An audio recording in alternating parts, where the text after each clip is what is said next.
So one thing I invite you to do is start noticing your thoughts.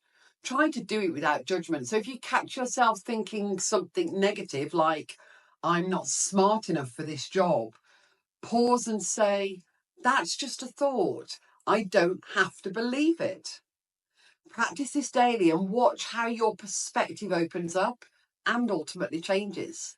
So the next time you have a thought that makes you feel bad about yourself, stop and remind yourself you have the power to choose which thoughts to focus on and which to let go of.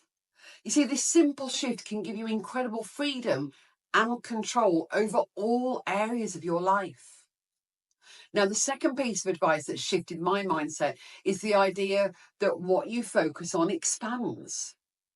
If I could go back and give my younger self one piece of advice, it would be this: that your attention is your most valuable asset. Where you put your focus will determine the quality of your life. If you focus on negativity, setbacks, or the things you lack, you'll keep finding more of those things. But if you focus on what's going right, on solutions, on gratitude, those positive things will multiply. For example, I used to be the kind of person who would fixate on every minor setback. If I hit a roadblock, I'd spend hours and hours and hours thinking about why things went wrong. My brain almost would just spiral into a loop of what ifs and the worst case scenarios.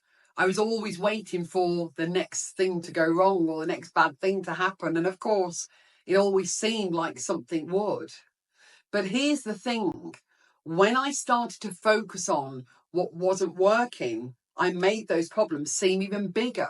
I was draining my energy. It's like watering weeds and wondering why they keep growing. When I shifted my mindset and my mentality to focus on solutions instead of problems, my whole world did change.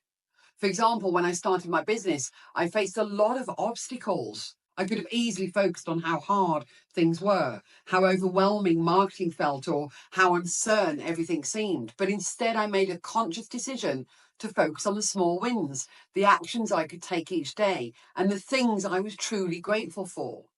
This didn't mean that my challenges disappeared overnight, but I started to notice more opportunities, more things to be thankful for. And as I focused on those things, things began to elevate and expand quickly.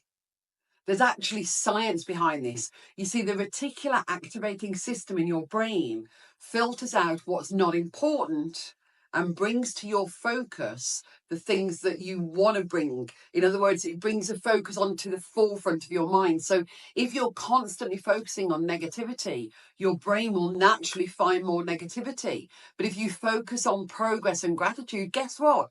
You'll see more of that in your life. So for the next week, make it a habit to start and end each day with a simple focus exercise. Each morning, ask yourself, what do I want to focus on today? And what's going well?